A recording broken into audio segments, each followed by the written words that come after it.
그 발표를 보니까 그 아버지가 직업을 갖고 있다가 정년에서 은퇴하고 나면 경제적인 수입이 줄어드는 것이 큰 문제가 아니라 가장 큰 문제는 뭐가 문제가 되냐면 자녀와의 관계가 악화된다는 거예요. 그러니까 부모가 은퇴해서 그동안에 일평생 수고해서 자녀를 뒷바라지 했는데 그만 아버지가 은퇴하고 나니까 경제적 수입이 줄어드니까 이게 자녀에게 이렇게 베푸는 것이 줄어들다 보니까 자녀하고 부모하고 사이가 안 좋아진다는 거예요. 참 현실적으로 그렇기 때문에 미리미리 자녀와의 관계를 좋은 관계로 꼭 도움을 주고 도움을 받는 관계로만이 아니라 서로 사랑하는 관계로 그렇게 맺어갈 수 해야 된다는 것이 이제 사회학자들의 주장이기도 합니다. 한 달 전쯤에 있었던 일인데 가슴 아픈 일이지만 우리가 한번 일이 왜 이렇게 많은 사람들에게 입에 오르내리는가 저도 궁금해서 이제 그 인터넷 기사를 검색해 봤습니다. 이런 내용입니다. 페룬 아들을 사회에 고발합니다. 712회 1등 40억 당첨금 받고 엄마를 버리고 간 페룬 아들. 손자 손녀를 키워줬는데도 79세인 엄마를 버린 페룬 아들. 아들집에 찾아간 엄마를 주거 침입죄로 고발한 아들. 저는 글도 모르는 엄마입니다. 저를 도와주세요. 이렇게 이제 피켓을 들고 양산시청인가에서 이렇게 1인 시위를 하는 거예요. 무슨 내용이냐면 아시는 분들은 아시겠지만 이 52세인가 3세 된 아들인데 일찍 남매를 두고 이혼을 하고 그 남매를 어머니에게 그러니까 할머니에게 맡긴 거예요. 근데 할머니가 그 남매를 키운 거죠. 그리고는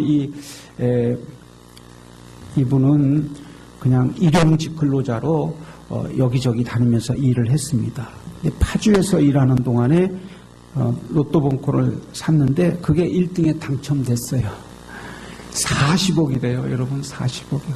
어마어마하죠. 근데 40억인데 세금을 다 떼고 나니까 손에 쥐는 돈이 27억이라는 거예요. 27억만 해도 엄청난 돈입니다. 그래서 아마 불경기 때 로또가 더 많이 팔린다는 얘기가 있는데 그 사람들의 마음이 거기에 많이 빼앗기는 것 같습니다. 그런데 이게 27억을 손에 쥐었어요. 그래서 이제 부산에 있는 어머니를 찾아가는 거죠. 어머니를 찾아가서 로또 당첨됐는데 이제 제가 부모님 모시겠습니다. 이러는 거예요. 부모님 모시겠습니다. 어머님 고생하셨는데 제가 모시겠습니다. 그러는데 안 된다. 어머님 앞으로 아파트 한 채 하고 어머니 생활비를 내놔라. 이게 누구냐면 그동안에 어머니를 모셨던 딸과 사위가 나선 거예요. 그러니까 어머니하고 아들과의 관계라면 이것이 원만하게 해결됐을 텐데 이게 딸과 사위가 개입된 거예요. 그래서 더 내놔라. 더 내면 안 된다. 이런 바람에 마음이 확 상한 거예요. 그래가지고 가족 모르게 양산에 가서 아파트 30평짜리인가를 사고 그저 거기서 숨어 살겠다고 간 거예요. 그러니까 이제 딸과 사위가 수소문한 끝에 이 오빠네 집을 찾은 거예요. 찾아가고 이제 여러분 이 아파트에 이렇게 번호키 있잖아요.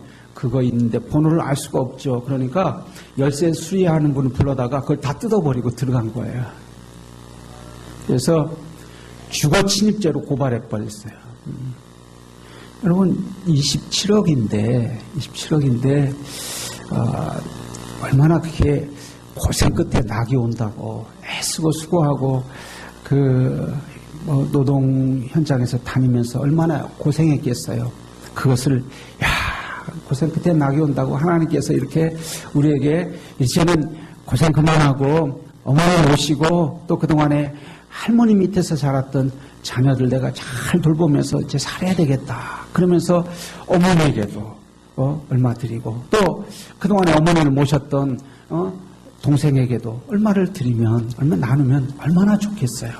그런데 이게 돈 앞에 그냥 마음이 확 욕심이 이제 더 쉬운 거죠. 그래가지고 이게 완전히 우리나라 전국적으로 페르나로 아들 이름까지 다 가슴에 써붙이고 누구누구는 페르나다 이렇게 광고를 다 해버렸어요. 일평생 그분은 아마 로또 1층 당첨되고 어머니를 버린 페르나로 지켜서 살 수밖에 없을 수도 있어요. 여러분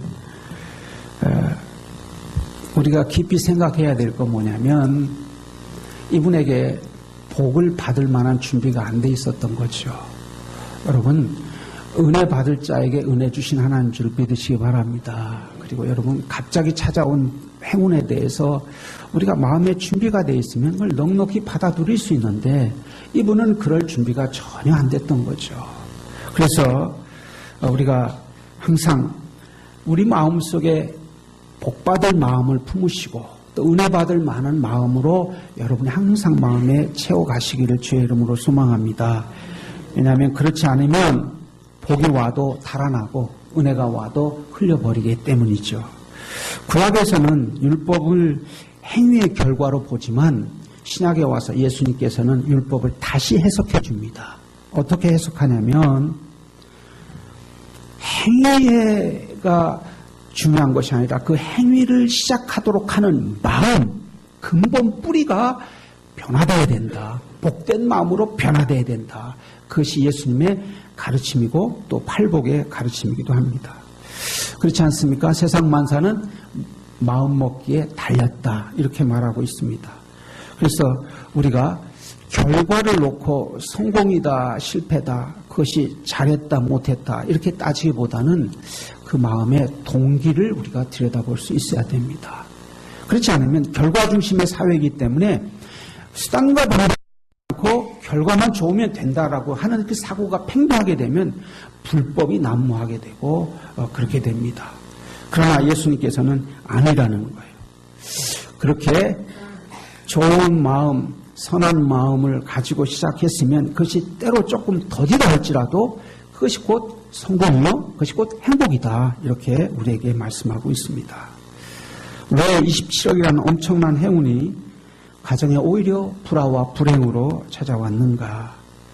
그것은 마음에 그들이 청결한 마음, 가난한 마음으로 살았죠. 열심히 돈 벌어서 어머니가 아이들을 키우니까 돈 벌어서 자기만 살았겠습니까? 어머니에게 붙여주기도 했고 했을 거예요. 또 로또가 당첨되니까 기쁜 마음으로 어머니에게 또 달려가는 거죠. 어머니 이제 고생 안 하셔도 됩니다. 이제 제가 어머니 모시겠습니다. 그런데 거기서 이제 얼마를 나눠야 된다 그러면서 제3자인 딸과 사위가 끼어들으니까 마음이 확 상해버린 거예요. 저는 이 기사를 보면서 저한테 그런 행운이 온다면 이렇게 한번 가정해 봤어요. 그런데요, 그런 생각도 들더라고요. 그걸 왜 밝혔을까? 그냥 조용히 하면, 이게, 이렇게 후회졌는가? 돈을 어떻게 갑자기 잘 벌게 되었는가? 근데 그것도 숨기는 마음도 좋은 마음은 아닌 것 같더라고요. 또 하나는, 그걸 왜 이렇게 많은 사람들이 이거에 관심을 가질까라는 생각을 해보니까 그 부러운 마음이 있지 않을까. 그런 행운이 나에게도 왔으면 좋겠다라는 부러운 마음이 하나 있는 것이고 또 하나는 우리에게 이건 좀 삐뚤어진 마음 같아요. 뭐냐면 그렇게 찾아왔는데도 그것이 행복하지 못하더라라는 거에 위안을 받는 건 아닌가. 예? 이게 우리들의 순수한 마음은 아니지 않는가라는 생각을 했습니다.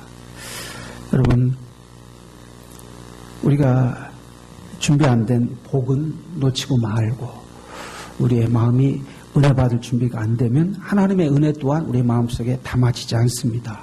오늘 팔복을 통해서 마음이 청결한 자의 이 말씀을 통해서 여러분 마음에 은혜로운 마음으로 변화될 수 있기를 축원합니다. 예. 78세의 나이에 노인이죠. 78세니까 78세의 나이에 자기 몸의 피를 젊은 20대 청년의 피로 바꾸면 이제 20대 혈기 왕성함으로 살아갈 수 있지 않을까 이렇게 생각을 하고 78세의 노인인데 젊은 20대 자기 혈액형과 똑같고 자기 체질과 비슷한 20대의 청년의 피를 수혈을 해서 자기 몸의 온몸의 피를 20대의 피로 다 바꿨습니다. 다 바꿨어요. 그러면 20대처럼 혈기왕성하고 힘있고 그렇게 아주 피곤하지 않고 지치지 않고 살 줄 알았는데 그 혈기왕성한 피가 그만 목 뒤에 달려있는 근종으로 다 몰려가 버렸어요. 그래서 목 뒤에 있는 근종이 갑자기 커져 버려가지고 죽어버렸습니다. 누구예요? 예, 김일성 주석이 그랬습니다. 예. 여러분, 우리가 욕심낸다고 그래서 그게 다 좋은 건 아니에요. 우리가 욕심내서 그렇게 되는 게 아니에요. 사실은 김일성 주석이 뭘 알겠어요. 그런데 이 김일성 주석을 끼고 권력을 계속 유지하는 참모진들이 그걸 건의한 거예요. 그러니까 의학적 지식이 없는 김일성은 그래 그러면 내가 젊어질 수 있단 말이야. 예, 수정 동지 그럴 수 있습니다. 뭐 만수무강할 수 있습니다. 그러면서 이제 갖다가 젊은 피를 갖다가 다 수혈시킨 거죠. 이 얘기는 누가 했냐면 만수무강 건강법이라고 하는 TV조선의 산림구단 만물상 프로그램에 출연하는 김일성 만수무강 장수연구소 연구원 김서연 박사라고 흰 가운 입고 안경 쓰고 나온 여자분이 책을 썼는데 거기에 자연치유, 체질에 맞는 삶을 살아야 된다라고 하는 그 책을 쓰면서 그렇게 언급하고 있습니다. 여러분 열심히 막 욕심내서 다 되는 게 아니라 또 우리가 살아가면서 예수님께서 가르쳐주는 마음을 우리 마음속에 왜 품어야 되는가 하는 것이죠. 왜 마음이 청결하다는 말은 이게 카타로스라고 하는 헬라 말인데 이제 마음에 무엇인가 자꾸 덧칠해지지 않은 상태를 말해요. 그래서 unstained, stain이라는 게 덧칠하다는 건데 안 칠해지는 거예요. 깨끗한 마음, 순수한 마음이에요. 또 하나는 다른 것이 섞여지지 않은 것, unmixed, 믹스되지 않은 거예요. 그냥 여러분, 그래서 이것이 마음이 믹스되지 않았다는 것은 마음이요 이렇게 나눠지지 않았다는 거예요. 근심이라는 말 자체도 사실은 마음이 나뉘다라는 말에서 왔어요. 마음이 나뉘어지니까 이걸 선택할까 저걸 선택할까 할 때 우리 마음이 갈등이 생기지 않습니까? 그 갈등이 곧 우리에게는 스트레스예요. 마음이 나눠지지 않는 것. 그래서 자기의 욕심에 따라서 마음이 이랬다 저랬다 왔다 갔다 할 때 그게 이제 우리에게는 이제 그 청결한 마음이 아니고 오히려 더러운 마음이에요. 덧칠해진 마음이 되는 것입니다. 오늘 우리가 이제 팔복에 대해서 쭉 은혜 나누고 있는데 심령이 가난한 자, 애통하는 자, 오해 줄이고 목마른 자, 구원을 여기는 자, 오늘은 마음이 청결한 자입니다. 근데 모두 다 너무나 이상적이고 보통 사람으로서는 그 마음을 가질 수 없는 너무나 고귀하고 높은 정신세계에 있는 사람들의 이야기가 아닐까 이렇게 생각할 수도 있는데 그렇지 않습니다. 예수님은 이 땅에 오셔서 죄인들의 친구가 되셨고 강한 친구가 되셨고 또 여자와 아이들에게 친구가 되어주셨어요. 그 때문에 어려운 말을 하는 게 아니에요. 예수님께서 우리에게 지금 주시는 말씀은 아주 근본적인 것으로 다시 근본적인 것을 다시 회복하도록 알려주시는 것입니다. 그래야 행복할 수 있다는 거예요. 우리는 행복을 쫓아 살아갑니다. 그런데 결코 거기엔 행복이 없다는 거예요. 그렇게 살아서는. 자크 엘룰이라고 하는 프랑스 신학자가 그렇게 우리에게 이렇게 위안의 말을 주고 있습니다. 기독교의 가르침은 무장 해제시키는 게 아니다. 우리는 자꾸 예수님의 말씀과 성서의 가르침과 교훈을 들을 때 내가 이것도 버려야 되고 저것도 버려야 되고 그러면서 무엇인가 내가 가지고 있는 욕심까지 다 버려서 나를 완전히 무장 해제시켜서 종교적인 노예로 만들어가는 것이 아닌가 이렇게 우리가 두려워하는데 아니라는 거예요. 그것은 뭐냐면 무장 해제시키는 것이 아니라 바르게 재무장시키는 거라는 거죠. 믿습니까? 아주 깊은 우리의 이 생각을 다시 해야 돼요. 그릇된 것, 잘못된 것에 대해서 바르고 온전한 것으로 재무장하는 것. 이렇게 재무장할 때 우리가 세상 가운데서도 우리가 승리할 수 있고 어떠한 상황에서도 복으로 받을 수 있고 은혜를 은혜로 우리가 누릴 수 있게 됩니다. 아주 중요한 자크 엘룰의 이 통찰은 우리에게 주는 시사하는 바가 아주 큽니다. 그래서 오늘 하나님을 볼 것이다. 마음이 청결한 자는 하나님을 볼 것이다. 라는 본다라는 것도 하라오라는 말인데 이 하라오라는 말은 그냥 단순하게 눌러 본다라는 것이 아니라 하나님을 알게 된다. 하나님을 경험하게 된다. 그런 뜻이에요. 어떻게 우리가 인간이 하나님을 볼 수 있겠어요? 모세도 하나님의 그림자만 보았다 하는데 이 하나님을 본다는 것은 우리의 마음이 청결할 때 우리의 영이 깨끗할 때 성령께서 우리의 심령 가운데 거하시기를 좋아하십니다. 우리가 죄 가운데 있고 우리가 마음이 더러워진 상태에서는 악령이 우리의 마음 가운데 비집고 들어옵니다. 그러니까 우리 심령이 깨끗한 자에게 주시는 축복이라는 것은 너무 엄청난 거예요. 엄청난 거예요. 그래서 우리가 환상을 본다, 하나님의 임재를 경험한다, 하나님의 음성을 듣는다 이런 걸 좋아하는데 그러나 우리가 그런 하나님의 음성을 듣거나 하나님을 체험한다라는 차원보다 그것은 영적으로 그렇게 높은 차원이라고 볼 수는 없어요. 사실은 하나님께서 우리에게 더 완전하고도 온전하게 주신 은혜는 뭐냐면 하나님의 지혜와 하나님의 생각이 내 생각 안에 통째로 들어올 때예요. 어떤 언어나 어떤 매개체가 필요 없어요. 그냥 통째로 쑥 들어올 때예요. 그것은 사단이 환상을 조작할 수 있고 음성을 조작할 수도 있지만 그럴 수 없는 거예요. 하나님께서 하나님의 생각을 우리의 생각 안으로 쑥 들어오실 때 우리는 온전하게 새로운 존재로 거듭날 수 있습니다. 이것이 크고 놀라운 우리에게는 큰 은총입니다. 그 은혜가 저와 여러분 삶 가운데, 영 가운데, 마음 가운데 임재할 수 있기를 축원합니다. 제가 봄날에 봄 되면 지금은 햇빛이 조금 이렇게 옅어지는 것이 반가운 계절이기도 하지만 봄에는 그렇지 않아요. 봄에는 햇빛이 점점 따가워지는 것이 반가워서 햇빛 앞에 다가서게 됩니다. 그러다 보면 자연스럽게 창가에 다가가게 돼요. 그래서 창가에 이렇게 제가 이렇게 다가가서 우리 집 앞에 저 도로 건너편에 이제 서울은 군데군데마다 이제 마을마다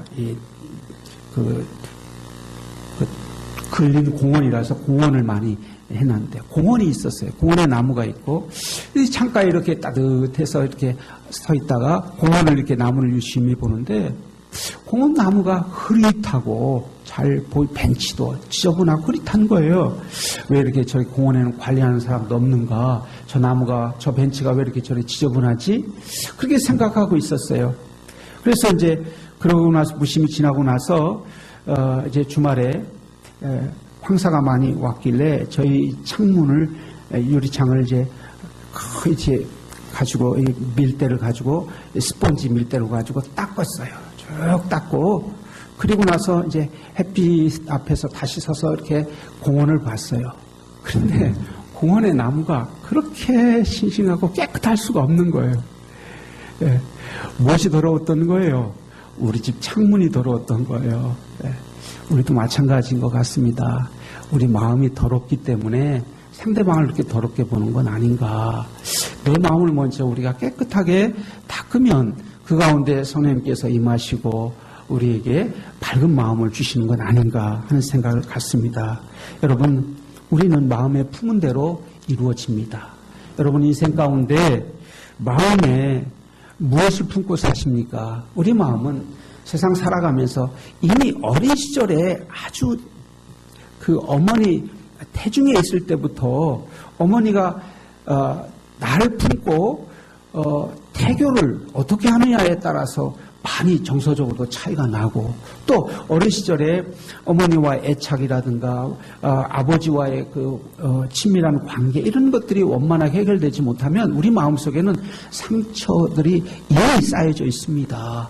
뿐만 아니라 살아가면서 세상 세파에 얼마나 시들리고 찌들립니까? 그래서 우리의 마음 가운데는 이미 많이 더럽혀져 있어요. 많이 더럽혀져 있어요.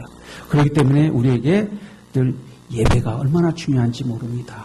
이 예배를 통해서 여러분의 심령이 새 영으로 거듭날 수 있기를 축원합니다. 예. 미국의 유명한 성공학 강사인 브라이언트 트레이시가 상응의 법칙이라는 성공과 행복을 위해서 상응의 법칙을 얘기해요. 상응이라는 것이 뭔가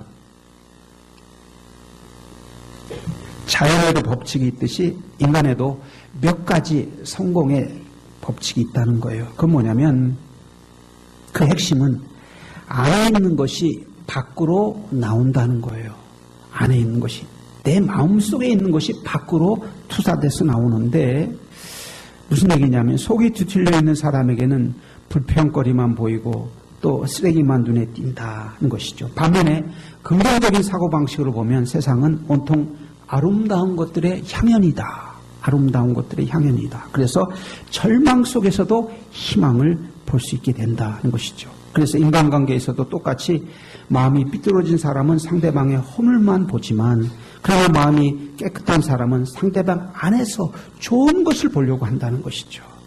그런데 그것이 더 나아가서 중요한 것은 습관화가 됐을 때 그 사람의 인생은 매사에 불평으로 살아가는 인생이 되는가 하면, 또 긍정적으로 깨끗한 마음으로 사람을 보는 사람은 어떠한 가운데에서도, 어려운 가운데서도 감사하고 기뻐하는 마음으로 살아간다는 거예요.